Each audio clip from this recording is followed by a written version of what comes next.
Hello everyone. आज का topic थोड़ा डिफरेंट है और आज हम लोग बात करेंगे भारतीय ज्योतिष के बारे में, इंडियन एस्ट्रोलॉजी के बारे में आज हम लोग बात करेंगे। और इसके बारे में मैं कुछ इंपॉर्टेंट चीज़ें आपको बता दूं। आप लोग देख सकते हैं आपके सामने एक जन्म कुंडली भी स्क्रीन पर डिस्प्ले हो रही है। इससे पहले कि मैं इंडियन एस्ट्रोलॉजी के बारे में बात करूं, कुछ बातें थोड़ा मैं बता दूं। लाइक अगर हम लोग एस्ट्रोलॉजी की बात करें तो इसके कई डिफरेंट डोमेन्स होते हैं। जैसे साइंस की कई एक शाखाएं होती है, ब्रांचेस होते हैं। आप उसमें फिजिक्स ले सकते हैं, केमिस्ट्री ले सकते हैं, बायोलॉजी ले सकते हैं, मैथमेटिक्स ले सकते हैं और भी बहुत सारी चीज़ें जो अलग अलग ऑप्शंस होते हैं। तो अगर हम लोग बात करें इंडियन एस्ट्रोलॉजी के बारे में, भारतीय ज्योतिष के बारे में बात करें, तो उसमें भी अलग अलग डोमेन्स है। लाइक उसमें आपके सामने आपके लिए उसमें जो चीज़ें होती है, जो अलग अलग शाखाएं निकल जाती है। लाइक न्यूमरोलॉजी, उसकी एक शाखा निकलती है जिसे हम अंकशास्त्र के नाम से जानते हैं, जिसमें हम लोग 0 to 9, 1 to 9 जो नंबर्स हैं, इन नंबर्स के थ्रू ही आपके बारे में सब कुछ फलित करने का प्रयास करते हैं। और 1 to लेकर के 9 तक ये जो नंबर्स हैं, अलग अलग प्लैनेट्स को, उनके पावर को और उनके साइकिल को रिप्रेजेंट करते हैं। और दूसरी चीज़ होती है पामिस्ट्री, जिसके बारे में आप लोग ऑलरेडी जानते हैं। हस्तरेखा जिसे हम लोग कहते हैं, हाथ की रेखाओं को देखना। उसमें हम लोग हाथ की रेखाओं को, पाम के साइज़ को, फिंगर्स को, फिंगर के साइज़ को, फेरेंजेस को, लेंथ को, पाम के ब्रेथ को, इन सारी चीज़ों को देखते हैं। एंगल्स को, हमारे अंगूठे का जो एंगल होता है, वो सारी चीज़ों को हम लोग देखते हैं। फिंगर्स के ओपनिंग को देखते हैं। और उसके बाद हम लोग हस्तरेखा में और अलग अलग लाइन्स के बारे में देखते हैं कि कौन सी लाइन कहाँ से शुरू हो रही है।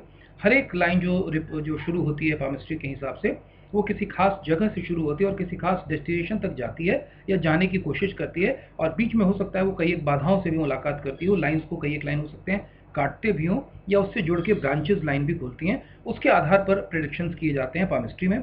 और जैसा कि मैंने बोला, न्यूमरोलॉजी में केवल नंबर्स के आधार पर ही आपको सारी चीज़ें बताई जाती है। तीसरा जो डोमेन है, जो कि काफ़ी प्रचलित रहा है, और वो डोमेन है हॉरोस्कोप रीडिंग का, जिसे हम लोग कुंडली अध्ययन भी कहते हैं, हॉरोस्कोप रीडिंग। भारतीय ज्योतिष में हॉरोस्कोप का बहुत इंपॉर्टेंट रोल है। अगर मैं आपको थोड़ी सी एक चीज़ को बता सकूं, तो आप लोग देखते हैं कि इस तरह की कुंडली अक्सर अखबारों में आप लोगों ने भी देखी होगी, या आपकी जन्म पत्री बनी होगी। जब जन्म हुआ होगा तो माता पिता ने आपके एक कुंडली बनवाई होगी। तो ये जन्म पत्री जैसी एक कुंडली है आपके सामने। अभी तो खाली है ये, इसके बारे में मैं आपको बारी बारी बताऊंगा। तो बेसिकली इस तरह के जो 12 बॉक्सेस बन जाते हैं, इन्हें हम 12 हाउसेस बोलते हैं, भाव बोलते हैं, और घर भी बोलते हैं ज्योतिष की भाषा में। तो ये जो 12 हाउसेस, 12 भाव जो बन चुके हैं, ये तमाम तरह की जो चीज़ें हैं, ये आपको कुंडली के बारे में अलग अलग चीज़ों के बारे में बताती है। किन किन चीज़ों के बारे में बताती है, मैं उसके बारे में आपको बताऊंगा। लेकिन सबसे पहले ये समझ लीजिए कि ये जो कुंडली है, बहुत तरह की कुंडली हो सकती है। ये कुंडली आपकी बर्थ कुंडली हो सकती है, जिसे हम जन्म कुंडली कहते हैं। ये कुंडली आपकी सन कुंडली हो सकती है, जिसे हम सन चार्ट कहते हैं या सूर्य कुंडली कहते हैं। इट कैन बी मून कुंडली और मून चार्ट ऑल्सो, जिसे हम चंद्र कुंडली कहते हैं। और इस तरह की ये अलग अलग कुंडली हो सकती है। लेकिन ऑल टुगेदर आपको कुंडली में इसी तरह का शेप देखने को मिलेगा, wherein you find 12 different houses. Houses मतलब ये जो ब्लॉक के जो खाने बन रहे हैं, हम इन्हें हाउस बोलते हैं। हर एक हाउस, हर एक बॉक्स जो है, हर एक जो खाने हैं, आप इन्हें सामान्य भाषा में सेक्शन भी समझ सकते हैं। बॉक्सेस को सेक्शन भी समझ सकते हैं कि 12 बॉक्स बनते हैं। अब इन 12 बॉक्स से हम अलग अलग चीज़ों को रिप्रेजेंट करते हैं। लाइफ की मोटा मोटी सारी चीज़ों के बारे में एक अच्छा कुंडली अध्ययन करने वाला बता सकता है। पास्ट के बारे में भी, प्रेजेंट के बारे में भी, और फ्यूचर के बारे में भी। कैसे बताता है और किस तरह से कॉम्बिनेशन बनता है, मैं आपको बताता हूँ। अब आपके सामने मैंने किसी भी व्यक्ति की एक जन्म कुंडली रखी है। अब थोड़ा सा मैं आपको बताऊं कि बेसिकली ये जो कुंडली है, जो बॉक्स है, जो डिज़ाइन है, ये पैटर्न है, ये आखिर है क्या। तो एक्चुअली जन्म के टाइम पर या किसी भी वक्त पर अगर हम लोग प्रश्न कुंडली बनाएं, तो कई बार आपने लोगों से देखा है कि वो सवाल पूछते हैं और उनको सवाल का जवाब तुरंत से लोग बना करके दे देते हैं। उसे हम प्रश्न कुंडली कहते हैं। जन्म कुंडली का मतलब वो बर्थ चार्ट जो आपके जन्म के आधार पर बनी थी। ये बर्थ चार्ट या ये कुंडली होती क्या है, एक्चुअली सबसे पहले मैं आपको इसके बारे में बता दूं, क्योंकि देखने में तो ये बॉक्स जैसी चीज़ें लगती है कि बर्फी जैसी चीज़ें कुछ बनी हुई है। बेसिकली दिस पर्टिकुलर कुंडली, any horoscope, is the planetary position. इससे हमें आपके प्लैनेट्स के पोजीशन के बारे में पता चलता है कि जन्म के वक्त, व्हेन यू आर बॉर्न, या जिस वक्त आपने सवाल पूछा, जिस भी वक्त का जिक्र हो रहा हो, उस वक्त जो प्लैनेट्स थे वो किस पोजीशन में और किस स्थिति में हमारे भचक्र में, यानी आकाश गंगा में, वो किस पोजीशन में थे। अगर हम इस पूरे नक्षत्र, अगर हम इस पूरे स्पेस को 360 डिग्री में बांट दें, 360 डिग्री में बांट दें, तो एक वर्तुल, एक सर्कल बन जाता है। तो हम ये देखते हैं कि जन्म के वक्त में कौन सी चीज़ें, कौन से ग्रह किस जगह पे थे। अब यहाँ पे थोड़ा सा कंफ्यूजन भी हो जाता है, क्योंकि अभी तक जो आप लोगों ने ज्योग्राफी पढ़ी है, उसमें ग्रह का मतलब कुछ और होता है। पृथ्वी एक ग्रह है, मंगल एक ग्रह है, बुध एक ग्रह है, बृहस्पति एक ग्रह है, ये सब चीज़ें आपने पढ़ी है, शनि एक ग्रह है। लेकिन चंद्रमा के बारे में आप जानते हैं कि वो उपग्रह है, वो सैटेलाइट है। अर्थ एक प्लैनेट है, अर्थ को भी हम प्लैनेट ही बोलते हैं। सूर्य को हम प्लैनेट नहीं बोलते हैं, सूर्य को हम सैटेलाइट नहीं बोलते हैं। सूर्य न ग्रह है न उपग्रह है, लेकिन ज्योतिष में सूर्य एक तारा है, हमें मालूम है सन इज अ स्टार, लेकिन सूर्य को ज्योतिष की भाषा में भी ग्रह ही कहा जाता है। अब थोड़ा सा मैं आपका यहाँ पर विवेचन क्लियर कर दूं, और वो मैं ये कहना चाहूँगा कि जब मैं बात करता हूँ ग्रह की, तो ज्योतिष भाषा में ग्रह का मतलब आपके भूगोल के ग्रह से थोड़ा डिफरेंट है, क्योंकि भूगोल में हम मानते हैं सूर्य तारा है और चंद्रमा उपग्रह है और मंगल बुध वगैरह ग्रह हैं। ज्योतिष की भाषा में एनी हेवनली ऑब्जेक्ट, कोई भी आकाशीय आकाशगंगा में आने वाला कोई भी ऑब्जेक्ट जो धरती को अपनी रेज से, अपने रश्मियों से प्रभावित करता है, वो ग्रह है।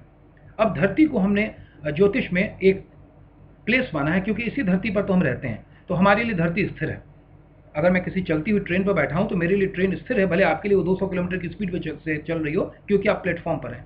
तो धरती को हम केंद्र मानते हैं, क्योंकि हम तो इसी धरती पर है ना। अब इसके आधार पर हम देखते हैं कि तमाम तरह के हेवनली ऑब्जेक्ट्स कैसे घूम रहे हैं। तो द सन, सूर्यदेव को भी हमने एक ग्रह ही माना है। उसके अलावा जो हमारे बाकी के ग्रह हैं वो है चंद्रदेव, मून को जिसे आप सैटेलाइट बोलते हैं, उसे भी हम एक ग्रह की ही कैटेगरी में रखते हैं, हालांकि सूर्य की संरचना अलग है और चंद्र की संरचना अलग है। इसके बाद आते हैं मंगल देव, उसके बाद आते हैं बुध देव, उसके बाद आते हैं बृहस्पति देव जिसे हम गुरुदेव भी कहते हैं, और फिर शुक्र देव आते हैं जो शुक्राचार्य गुरु के आधार पर बने हुए हैं, और उसके बाद शनि देव आते हैं। शनिश्चर, जो शनि जो है काफ़ी धीरे चलने वाला ग्रह है, सबसे धीरे चलने वाले ग्रह हैं शनिदेव। तो ये 7 ग्रह हैं हमारे। इसके अलावा 2 छाया ग्रह भी हम मानते हैं, और वह है राहु और केतु। तो 7 ग्रह और राहु और केतु को मिला के बन जाते हैं 9 ग्रह।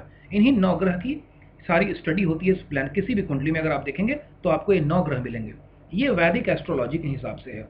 लेकिन अब जो मॉडर्न एस्ट्रोलॉजी है, जो पिछले 5-10 साल से आई है, कंप्यूटर का इस्तेमाल होने के बाद आई है, इसमें लोगों ने नेपच्यून और प्लूटो को भी इसमें एक ग्रह में मान लिया है, और उसके साथ साथ हर्षल नाम के ग्रह को भी जगह दी गई है मॉडर्न एस्ट्रोलॉजी में। तो ये 3 प्लैनेट को भी आजकल काउंट किया गया है। लेकिन जो हमारी वैदिक एस्ट्रोलॉजी चली आ रही है उसमें 9 ग्रहों की ही प्रधानता है। इन्हीं 7 ग्रह और राहु और केतु को महत्व दिया गया है। महत्व दिया गया है से मेरा क्या मतलब है? जब मैं इन बातों की बात कर रहा हूं, और जब मैं सूर्य देव कह रहा हूं, जब मैं मंगल देव कह रहा हूं, तो इसका यह मतलब हुआ कि सूर्य ग्रह को या मंगल ग्रह को एक देव की संज्ञा दी गई, उन्हें भगवान के रूप में माना गया है। अब आप भगवान वो वाले भगवान मत मानिए जो चलते फिरते भगवान चल रहे हैं, क्योंकि वो हमें इम्पैक्ट देते हैं, क्योंकि वो हमें प्रभावित करते हैं अच्छे तरीके से, सकारात्मक तरीके से या नकारात्मक तरीके से, क्योंकि उनकी शक्तियां हैं और उन शक्तियों का हम पे असर पड़ता है। तो चीज़ों को सिंप्लीफाई करने के लिए उन्हें देव बोल दिया गया। ज्योतिष भाषा में हम सूर्य को, क्योंकि हम उनकी इज्जत करते हैं, उनकी आराधना भी करते हैं, तमाम नवग्रहों की, क्योंकि हमारी जो जिंदगी है उस पर 9 ग्रहों का प्रभाव पड़ता है, तो उनके नाम के साथ हम देव लगा करके बोलते हैं। कई बार लोगों का कोई ग्रह खराब होता है, अनिष्ट होता है, तो वैसी कंडीशन में उन्हें ग्रह शांति की भी सलाह दी जाती है कि ये ग्रह आपके उग्र हैं, इन्हें शांत करिए, तो आप उनकी पूजा भी करते हैं। इसलिए हम उनसे आदर के भाव से देव की संज्ञा से ही संबोधित करते हैं। अब मैं जो एक कुंडली आपके सामने दिख रही है, इसमें आपको बहुत सारी चीज़ें दिख रही है, और ये कुंडली को पढ़ना बहुत इंटरेस्टिंग हो सकता है। द डीपर यू, मैं तो एक छात्र ही हूँ अभी, तो कोई आदमी अपने आप को इसमें निष्णात तो बोल नहीं सकता है, और एक लर्नर की ही हैसियत में अपने आप को समझता हूँ इस फील्ड में। लेकिन इसके डीपर आप जितना जाएंगे उतना आप पाते हैं कि जितना डीपर गया उतना डीपर जाना और बाकी रह गया। इसमें क्या क्या चीज़ें हैं आप सबसे पहले देख सकते हैं कि इसमें तमाम तरह की जो हाउसेज हैं, इन हाउसेज को एक सर्टेन नंबर से डिनोट किया जाता है। ये ज़ोडिएक साइंस है, ये राशि हैं। हिंदी में हम इन्हें कहते हैं मेष, वृष, मिथुन, कर्क, सिंह, कन्या, तुला, वृश्चिक, धनु, मकर, कुंभ, मीन। 12 राशि। इंग्लिश की अगर हम बात करें तो हम इन्हें Aries, Taurus, Gemini, Cancer, Leo, Virgo, Libra, Scorpio, Sagittarius, Capricorn, Aquarius और फिर पाइसेस कहते हैं। ये जो तमाम तरह की राशि हैं, ये अलग अलग राशि हैं। राशि क्या होती है? अभी जो मैंने बोला ना कि पूरे हम आकाश गंगा को 360 डिग्री में बांट सकते हैं, 360 डिग्री में बांट देते, एक वर्तुल, एक केंद्र, एक सर्कल बन जाता है, एक वृत्त बन जाता है। अगर इस वृत्त को हम 12 बराबर भागों में बांट दें सेक्शन करते हुए, तो हर एक भाग जो है वो 12 राशि बन जाता है। यानी इस आकाश गंगा का जो बाई 12 पार्ट होता है वो एक राशि कहलाता है, और इसी को अगर हम 27 भाग में बांट दें तो वो नक्षत्र बन जाता है। तो 27 नक्षत्र होते हैं और 12 राशियां होती है। एक राशि में 2.25 नक्षत्र होते हैं। थोड़ा हम आगे बढ़ेंगे तो इसको हम समझ पाएंगे, लेकिन अभी मैं आपको कुंडली के बारे में बता रहा हूँ। तो 12 राशियां हैं जिसके बारे में मैंने ऑलरेडी बता दिया, हिंदी नाम और इंग्लिश नाम भी बता दिया। इन 12 राशियों में 12 भाव विभाजित होते हैं, हर एक भाव को एक ना एक राशि मिलती है। अगर आप कुंडली को देखें तो जहाँ पर नंबर 1 लिखा हुआ है वो पहला भाव भी है, जहाँ पर नंबर 2 लिखा गया है वो दूसरा भाव भी है, और आप रियलाइज करेंगे कि इसे एंटी क्लॉकवाइज लिखा जाता है। Anyway that is a secondary thing. इसमें होते हैं अलग अलग प्लैनेट्स। अब जिस कुंडली के जिस हिस्से में, जिस राशि में, जिस ज़ोडिएक साइन में जो भी whatever planet comes, whatever planet falls in, हम उसे उस हिस्से में रखते हैं। फॉर एग्जांपल आप देख सकते हैं कि मेष राशि में सूर्यदेव मौजूद हैं, और क्योंकि मेष में है इसलिए वो उच्च के भी हैं। लेकिन अगर आप देखेंगे तो चंद्र भी उच्च के ही हैं और वृषभ राशि में है, नंबर 2 राशि में है। अब हम ये आकलन लगाते हैं कि इस पर्टिकुलर कुंडली में जो हमारे सामने मौजूद है, इसमें सूर्य इस जातक को, इस सब्जेक्ट को हमारे क्या इम्पैक्ट करेंगे। अब कुंडली के हिसाब से, ज्योतिष शास्त्र के हिसाब से, मेष राशि में सूर्य महोदय उच्च के होते हैं, सूर्यदेव उच्च के होते हैं, और वो बहुत अच्छा फल देते हैं। यानी जिसकी भी ये कुंडली है उसके लिए सूर्य एक बहुत ही फेवरेबल प्लैनेट है और वो उसे बहुत अच्छा फल देंगे। अब सूर्य से रिलेटेड हम बहुत सारी चीज़ देखते हैं कि सूर्य किस भाव के कारक है। 12 भाव है, सूर्य कुछ सर्टेन भाव के कारक भी होते हैं। अब हमें उन भाव के बारे में भी देखना होगा कि न केवल जो पहला भाव है उसे हम एसेंडेंट यानी लग्न भी कहते हैं। लग्न वो राशि होती है जो जन्म के समय उदित हो रही होती है। अब मैं आपको 2-3 चीज़ों को और बताऊं, क्योंकि डिटेल में तो शायद अभी आप समझ नहीं पाए अगर आपको एस्ट्रोलॉजी की जानकारी नहीं है। तो मेरा पर्पस है कि मैं आपको कुछ इंटरेस्टिंग जानकारी इसके बारे में दूं, क्योंकि ये जो एस्ट्रोलॉजी है ये पूरी तरीके से मैथमेटिक कैलकुलेशन पर बेस्ड है और ये पूरी तरीके से साइंटिफिक स्टडी है। क्योंकि ये साइंटिफिक है इसलिए यू कैन गो डीपर, ये फिलोसॉफिकल नहीं है, ये प्योर साइंटिफिक है। लेकिन चीज़ों को थोड़ा सिंप्लीफाई करने के लिए, एक्सप्लेनेटरी बनाने के लिए, या लोगों को अच्छे तरीके से समझ में आए, जातक को समझ में आए, सीखने वाले स्टूडेंट्स को समझ में आए, थोड़ा इसको किसी चीज़ से कनेक्ट कर दिया गया है ताकि हमारी अंडरस्टैंडिंग अच्छी हो जाए। जैसे मुझे आपको गति के बारे में समझाना था ना कि पृथ्वी स्थिर है कि सूर्य स्थिर है, तो मैंने आपको एक सिंपल एग्जांपल दिया कि ट्रेन पे मैं हूँ और आप प्लेटफॉर्म पे हैं, तो आपको समझने में आराम हो गया। अब ज्योतिष का ट्रेन और प्लेटफॉर्म से कोई लेना देना नहीं है, लेकिन जैसे मैंने समझाने के लिए कहा वैसे ही समझाने के लिए वो इन नवग्रहों को, वो इन 12 राशियों को, वो इस 12 भाव को, वो इस वो इन 12 भाव को, वो असेंडेंट को, लग्न को अलग अलग तरीके से डिपिक्ट करते हैं। मैं उसके बारे में बता रहा हूँ। अब 2 तरह की बात आती है। एक होती है आपकी बर्थ कुंडली, जन्म कुंडली जिसे हम कहते हैं, जो आप लोग बचपन में बनवाए भी होंगे, पंडित जी ने बना के दिया भी होगा। दूसरा होता है गोचर। गोचर यानी ट्रांजिट। गोचर का मतलब होता है ये तो वो पिक्चर है कि जन्म के वक्त आपके स्टार्स कहाँ पर थे, प्लैनेट्स कहाँ पर थे। स्टार से बिना मतलब नॉर्मल भाषा में, हम ज्योतिष की भाषा में प्लैनेट्स को स्टार भी बोल देते हैं तभी को। अब जन्म के समय में कहाँ थे, और दूसरा सारे ग्रह चलायमान हैं, ये तो हवा आकाश गंगा में घूम रहे हैं, मूव कर रहे हैं, अभी वर्तमान में ये कहाँ है। तो 2 तरह का असर पड़ता है। एक तो जन्म के वक्त वो किस भाव में थे, किस भाव के कारक थे। एक तो वो लाइफ लॉन्ग आपको प्रभावित करेंगे। ये जो 12 भाव है इसमें आपकी जीवन से माता पिता, भाई बहन, नौकरी, व्यवसाय, भाग्य, दोष, लड़ाई झगड़ा, केस मुकदमा, दुश्मन, सारी चीज़ें आपकी लिखी हुई है। मामा मामी, चाचा चाची, भाई बहन, पत्नी, जीवन, सारी चीज़ें इन 12 हाउसेज में सारी चीज़ें दी गई ज्योतिष शास्त्र में। अब आप जितना डीपर जाएंगे, जितना ज़्यादा तारतम्य बनाएंगे, उतना ज़्यादा आप अच्छे तरीके से समझ पाएंगे। लेकिन इसमें एक पॉइंट आपको समझना है, अगर मैं आपको एक अल्फ़ाबेट दूं तो आप उसे मात्र एक ही तरीके से लिख देंगे। फॉर एग्जांपल अगर मैं ए कहूं तो आप उसे ए ही लिखेंगे। लेकिन मैं अगर आपको ए और बी दे दूं तो आप इसे 2 तरह से लिख सकते हैं, ए बी और बी ए। लेकिन अगर मैं आपको ए बी सी दे दूं तो आप इसे 6 तरीके से लिख सकते हैं, A B C B A C B, A B C, A B C, B C A, इस तरीके से आप लिख सकते हैं। तो मात्र 3 होने पर इसका कॉम्बिनेशन 6 हो जाता है। इसमें बहुत सारे योग हैं, इसमें 1,80,000 से ज्यादा तो केवल योग हैं। अब आप इसको मल्टीप्लाई करिएगा तो आप सोच सकते हैं कि कितने समीकरण बनेंगे कुंडली में, मात्र इस छोटे से बॉक्स में। तो ये आपको समझना बहुत ज्यादा इंटरेस्टिंग हो सकता है अगर आपका इसमें इंटरेस्ट हो तो। खैर, तो 9 प्लैनेट्स की मैं बात कर रहा था, जिसमें कि 7 मेन प्लैनेट हैं, 2 छाया ग्रह हैं। और उसके बाद जब हम बात करें तो जब मैंने ज़ोडिएक साइन की बात की, 12 ज़ोडिएक साइन है, इन ज़ोडिएक साइन में ही अपने अपने ग्रह रहेंगे। तो एक होता है आपका जन्म कुंडली, जिसमें कि जन्म के वक्त जो स्थिति है वो हमेशा आपको प्लैनेटरी पोजीशन काम आती है। और दूसरा होता है ट्रांजिट। ट्रांजिट का मतलब होता है चलित, यानी ट्रांजिट का मतलब होता है कि प्लैनेट अभी आपके कहाँ पर है, गोचर में। फॉर एग्जाम्पल हो सकता है सूर्य जन्म के वक्त मेरे प्रथम हाउस में है, लेकिन आजकल इन दिनों सूर्य कहाँ चल रहा है। फॉर एग्जाम्पल शनि अभी मकर राशि में चलायमान है, लेकिन कुछ दिनों के बाद ये दूसरी राशि में प्रवेश कर जाएंगे, तो उसका असर पूरी दुनिया पर अलग होगा। यहीं पर थोड़ी सी भूल हो जाती है। आप अक्सर अखबारों में कुंडली देखते हैं और वो सीधा एक चीज को देख करके बना देते हैं कि इस राशि के सब लोगों पर यही होगा। ऐसा जरूरी नहीं है। और इसीलिए जो ज्योतिष का मजाक भी उड़ा देते हैं कि सारे लोग की दुनिया में तो फिर 12 ही तरह के लोग होने चाहिए। ऐसा नहीं है। एक सामान्य फार्मूले को आप समझिए, अगर किसी चीज़ में चीनी डाली जाए तो वो मीठी होगी कि नहीं होगी? सामान्य ज्ञान कहता है कि अगर चीनी हम किसी भी चीज़ में डालेंगे तो वो मीठी होगी, पानी में डालूंगा तो मीठा होगा। लेकिन मैं 1 चम्मच चीनी 1000 लीटर पानी में डालता हूं, अब क्या वो मीठा होगा? चीनी का पता भी नहीं चलेगा। लेकिन वही अगर मैं 2 चम्मच पानी में 1 चम्मच चीनी डालूं तो बहुत मीठा हो जाएगा। तो चीनी का स्वभाव है मीठा करना, मीठा करेगा, लेकिन बाकी चीज़ें कैसी है इसे भी हमें देखना बहुत ज़रूरी होता है। तो मैंने जो आपको बताया कि इतने सारे कॉम्बिनेशंस बनते हैं, अभी थोड़ी ही देर में मैं आपको एक छोटा सा कॉम्बिनेशन दिखाऊंगा, तो आप देख जाएंगे कि बाप रे कितना मामला कॉम्प्लिकेटेड हो सकता है। लेकिन लॉजिकली पढ़ें तो लॉजिक है, इसलिए आप समझ भी सकते हैं इसको, प्लैनेट्स की पोजीशन के बारे में। और दूसरी बात आती है एस्पेक्ट्स के बारे में। जैसे मैं अगर आपको एक अगली तस्वीर दिखाऊं तो ये एस्पेक्ट्स हैं। एस्पेक्ट्स का मतलब होता है कि जो भी ग्रह जहां होते हैं, एक तो वहां पर अगर मैं यहां पर हूं तो एक तो मैं इस जगह को सिक्योर कर रहा हूं, दूसरा मैं सामने भी देख रहा हूं कि मेरे सामने कुछ नहीं हो जाए, तीसरा मैं थोड़ा इधर भी देख सकता हूं। तो जो ग्रह कुंडली में जहां पर भी होते हैं, वहां के अलावा वो कई जगहों को भी एस्पेक्ट करते हैं। एस्पेक्ट का मतलब होता है ग्रहों की दृष्टि। ये दृष्टि पूर्ण दृष्टि होती है, अर्ध दृष्टि होती है, और भी अलग अलग दृष्टियां होती है। अब अगर आप इस छोटे से कॉम्बिनेशन को देखें इस कुंडली में, तो आप देख सकते हैं कि शनिदेव अपनी तीसरी दृष्टि से भी देख रहे हैं, 7वीं दृष्टि से भी देख रहे हैं, और 10वीं दृष्टि से भी देख रहे हैं। शनि की 3 दृष्टियां होती है, केवल शनि की 3 दृष्टियां होती है जो 10वीं दृष्टि को भी देखते हैं। इसके अलावा बृहस्पति की भी दृष्टियां होती है, और वो भी अपने पंचम भाव को, नवम भाव को, सप्तम भाव को देखते हैं। इसी तरह से मंगल भी अपने सप्तम भाव को देखते हैं, चतुर्थ भाव को देखते हैं, और सप्तम भाव को भी देखते हैं। इसी तरह से अलग अलग राहु की भी दृष्टि होती है। इसी तरह की राहु और बृहस्पति और केतु की दृष्टि सेम होती है। वे अपने स्थान से सप्तम भाव को, और उसके साथ ही वे अपने स्थान से पंचम भाव और नवम भाव को भी देखते हैं। तो अलग अलग दृष्टियां होती है। अब इन दृष्टियों के आधार पर, इस कुंडली के आधार पर आपकी अलग अलग कुंडली बनती है।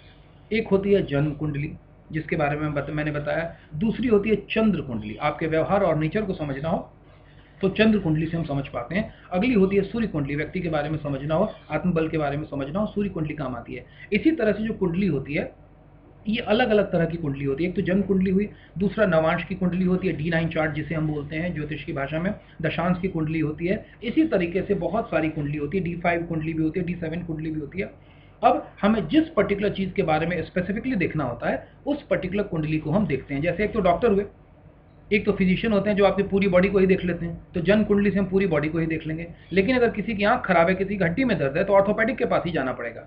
तो इसी तरीके से कुंडली में अलग अलग चीज़ों को देखने के लिए अलग अलग तरह की कुंडलियां भी बनती है, सबसेक्शन की कैटेगरी में। आप उसके माध्यम से भी लोगों के अलग अलग तरीके के बारे में जान सकते हैं।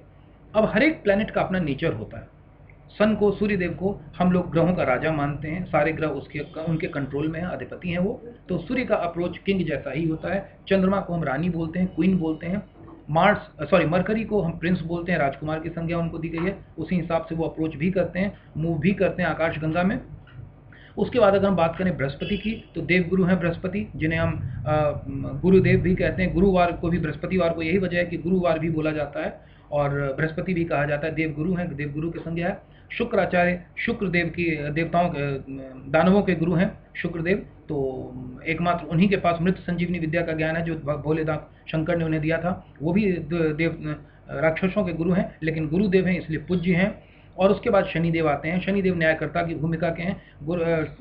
जो बृहस्पति देव और शुक्रदेव जो हैं, ये इन्हें हम मिनिस्टर्स की संज्ञा देते हैं काउंसिल में। और जो शनिदेव हैं, ये जज की, न्यायकर्ता की भूमिका में होते हैं। और शनि के बारे में अक्सर एक और प्रचलित बात लोग डरा देते हैं कि 7.5 आ गई या शनिदेव की ढैया लग गई। ये उनकी प्लानिटरी पोजीशन होती है, और उस प्लानिटरी पोजीशन में ये खास भाव को आपकी कुंडली के देखते हैं, जिससे लोग अक्सर डरा देते हैं। अगर जज हमारे को देख रहे हैं तो ज़रूरी नहीं है कि हमने क्राइम ही किया है। चौराहे पर पुलिस है और वो मेरी गाड़ी चेक करेगी, तो मुझे डरने की क्या ज़रूरत है जब मेरी गाड़ी के सारे कागजात सही हैं। तो रोज़ भी वो रहे तो मुझे डरने की ज़रूरत नहीं है। लेकिन अगर मेरे गाड़ी के कागजात सही नहीं हैं तो मुझे रोज़ ट्रबल होगी। शनिदेव की ढैया में या 7.5 में इस तरह की कुछ समस्याएं लोग झेलते हैं, लेकिन इसका समाधान संभव है। इसी तरीके से अक्सर लोग बोलते हैं कि इसमें काल सर्प दोष, अक्सर लोगों को डराया जाता है। ऐसा बिल्कुल नहीं है। काल सर्प दोष, क्योंकि उसके वर्ड में दोष जुड़ा हुआ है, इसलिए लोग तुरंत समझ जाते हैं कि ये तो कोई बहुत बड़ा फॉल्ट मेरी कुंडली में आ गया। इसको फलित की भाषा में हम देखते हैं। आगे की जब कोई सेशन अगर होगा तो उसके बारे में मैं उस सेशन में मैं इसके बारे में आपसे ज़रूर बात करूंगा। होप आपको थोड़ा बहुत कुंडली के बारे में कुछ आइडिया हुआ होगा। मैंने एक ओवरऑल व्यू देने की कोशिश की। बाकी कभी अगली बार किसी वीडियो में मिलेंगे। लेकिन एक और चीज़ है कि कुंडली का निर्माण, या कभी भी प्रश्न कुंडली हो या जन्म कुंडली हो, निर्माण तभी हो सकता है जब हमें व्यक्ति के जन्म स्थान का पता हो, व्यक्ति के समय का पता हो, किस वक्त जन्म हुआ और किस स्थान पे जन्म हुआ। तो 2-3 चीज़ें अक्सर आप ज्योतिष शास्त्र के लोगों को देखेंगे कि आपका डेट ऑफ बर्थ क्या है और डेट ऑफ टाइम और टाइम ऑफ बर्थ क्या है और आपका बर्थ प्लेस क्या है। ये 3 चीज़ें किसी व्यक्ति के बारे में मिल जाने से सीधा कनेक्शन जोड़ लेते हैं और ज्योतिषीय गणना के थ्रू हम देख सकते हैं कि कुंडली का जो पंचांग आते हैं, 5 अंग होते हैं कुंडली के, भारतीय कुंडली के, इसीलिए उसको पंचांग यानी पंचांग बोलते हैं। आप पत्रा के नाम से भी उसे जानते हैं। तो उस पत्रा या उस पंचांग के माध्यम से कुंडली निर्माण करना संभव है। आजकल लोग कंप्यूटराइज कुंडली का भी निर्माण संभव कर लेते हैं। इस तरह की चीज़ें मैथमेटिकल कैलकुलेशन के थ्रू कंप्यूटर से भी बन जाता है और उसके बाद आपके बारे में बहुत कुछ बताया जा सकता है। संबंधित प्रश्नों के जवाब भी लोग दे सकते हैं। जानकार लोग, विद्या के जो जानकार हैं, वो इस तरह की चीज़ों का जवाब दे सकते हैं। यही वजह है कि आप लोग ज्योतिष शास्त्र के जो जानकार हैं उनसे अक्सर सुनते होंगे कि डेट ऑफ बर्थ क्या है, टाइम ऑफ प्लेस क्या है आपका, और सॉरी प्लेस ऑफ बर्थ क्या है आपका, और डेट ऑफ बर्थ क्या है और टाइम क्या है आपका, किस वक्त आपका जन्म हुआ। ये 3 चीज़ें मूलभूत जानकारी होनी ज़रूरी है। इससे वो कुंडली का निर्माण करते हैं और उसके बाद फलित किया जा सकता है। फलित यानी फल बताना, यानी ये जो कैलकुलेशन हुआ इसका रिजल्ट क्या होगा, इसका अंजाम क्या होगा। अगर एक दूसरे को लोग देख रहे हैं, एस्पेक्ट्स कर रहे हैं प्लैनेट्स, तो उसका क्या इम्पैक्ट होगा। So these were a couple of things which I told you about Indian astrology. Indian astrology ये एक ऑकल्ट साइंस है और लोगों को लगता है कि क्या है, but this is quite logical. ये बहुत लॉजिकल है, लेकिन इसमें बहुत अच्छी स्टडी की ज़रूरत लोगों को होती है। Thank you so much for watching this video. Have a nice day. आपका दिन शुभ हो और नवग्रहों की आपके ऊपर कृपा रहे। धन्यवाद।